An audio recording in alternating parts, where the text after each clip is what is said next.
Welcome to NHL Quick Hits. I'm David Crosby here with Steel Roden, and we're back with another first-round series preview. Make sure check out our social media or YouTube channel for the rest of our playoff previews after this episode. But the phrase familiarity breeds contempt suits this series perfectly. The Penguins and Islanders are well acquainted, and there is no love lost between these two teams. New York swept Pittsburgh 2 seasons ago in the first round, but it's the Penguins who have home ice advantage this time around. The Islanders frustrated Sidney Crosby in that series. He finished with 1 assist and was a -4 in those 4 games.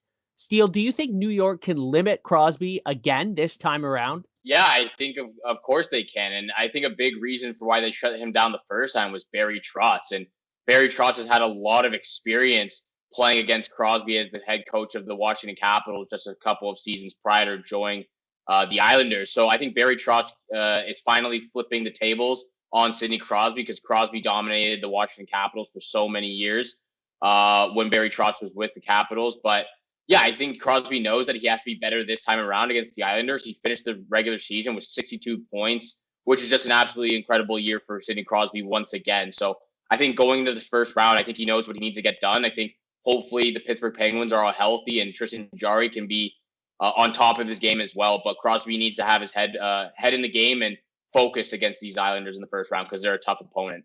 I think having Brian Rust and Jake Gensel on his wings makes Crosby's line nearly unstoppable to me. I think back then, having Rust down on that second line with Malkin, that was a great tandem. But I think now having these 3 players, I just feel like the Islanders are not going to be able to shut them down as well as they did 2 seasons ago. It'll be interesting to see if those lines get shuffled at all with Evgeny Malkin coming back, though. Of course, that means deadline addition Jeff Carter should get bumped down to Pittsburgh's third line. He's been great, scoring 9 goals in 14 games with the Penguins, an absolutely incredible pace.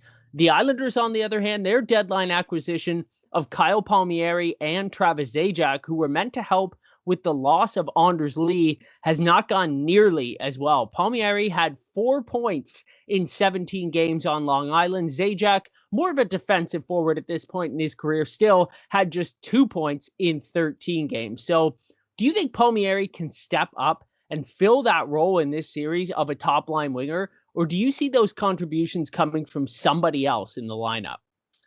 I think they both can step up and make plays happen, but they're not going to replace Anders Lee. And it's very hard to replace a guy like Anders Lee, who the whole entire team looks up to as their captain. So it's very unfortunate that he went down early on in the season and he's not going to be here for the postseason for the Islanders. But I think Kyle Palmieri and Travis Zajac can still jump into plays and make things happen for the Islanders. But I would be looking towards other guys on the first line for the Islanders. Guys like Matthew Barzal, Anthony Beauvillier, J.G. Pajot, guys like Brock Nelson as well. Guys like that who have been with the team for a while now and can really be looked at as leaders moving against this Pittsburgh Penguins team, which finished top of their division. So yeah, I would go with guys like Matthew Barzal and look towards guys like that heading into the first round. I love the addition of Palmieri at the deadline, but I'm a little bit skeptical that he's going to be able to get it done as well. I do think this is going to have to come from more of a group effort. One guy I did want to mention that you didn't point out there, Jordan Eberle. I think that, he's shown he's had some scoring touch in the past, maybe hasn't always gotten that opportunity to be a first line guy. So it'll be interesting to see how quickly Trotz kind of shuffles those lines around if they have issues scoring on the Penguins. Speaking of having issues scoring, that's one intriguing position I'd like to explore a little bit further, the goaltending. First off, Tristan Jarry shook off his rough start to the season, and he put together a solid campaign for Pittsburgh. Does Jarry have what it takes to be a true number 1 starter that can be counted on in the playoffs? That's a tough question, David, and I'm really surprised that the Penguins finished first in their division.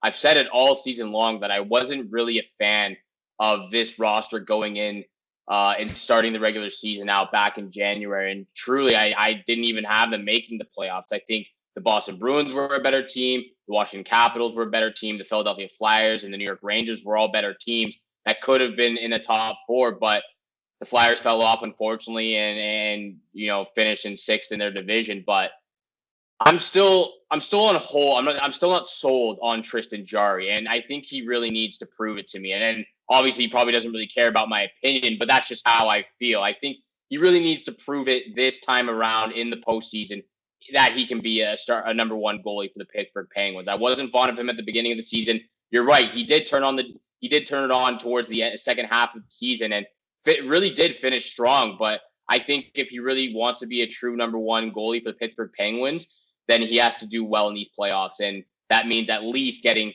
to the Eastern Conference Finals, depending on what we want to call it right now. But the Eastern Conference Finals, in my opinion, and I don't know what it is about the Pittsburgh Penguin goalies, but I've just never really been fond of them after they let Marc-Andre Fleury leave to the Vegas Golden Knights. Yeah, it really is tough to see tough to know whether Jarry's going to be able to step up and be that guy. I do have a little bit of faith, and I'm going to give myself just a tiny little pat on the back for picking the Penguins to win this division. He really did a great job in the second half. I think he has a lot of confidence right now, and I think we're going to see that here in the playoffs. On the other side, though, someone who I think has been proving it now for a couple of years, Semyon Varlamov, is a top Vezina candidate after a spectacular season. He was excellent in the Islanders' last playoff run.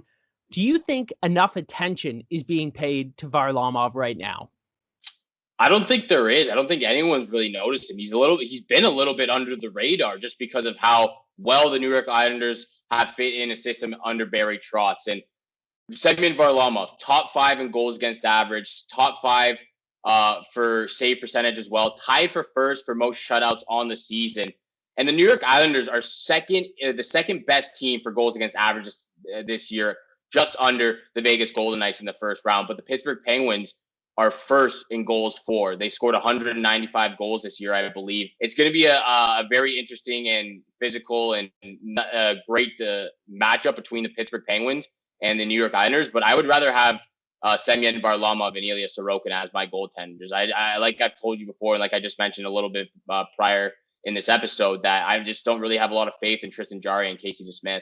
Yeah, I think that's clearly the Islanders' biggest advantage in this series is that goaltending. So we have a classic offense versus defense matchup here. Let's finish off, as usual, with a prediction. Steele, how do you see this series playing out? Well, I believe in defense winning games, and the Islanders, I think this might be the only time where we have our difference in opinions on a series, and I have the Islanders winning in Game 7. Did you really know I was going to pick Pittsburgh to win this series? I had a feeling. Yeah, I'm going to have to stick with my guys in Pittsburgh. I do like the Islanders. I think their system's incredible. They have some great players that we don't talk enough about, but I just have this feeling about Pittsburgh right now, and getting Malkin back, that extra jolt in the lineup there. I think they're going to do really, really well against the Islanders. I'm going to take the Penguins in 6 games. That's all the time we have on today's episode, but tune in for more playoff previews this week. On behalf of Steel Road, I'm David Crosby, and thanks for tuning in to NHL Quick Hits.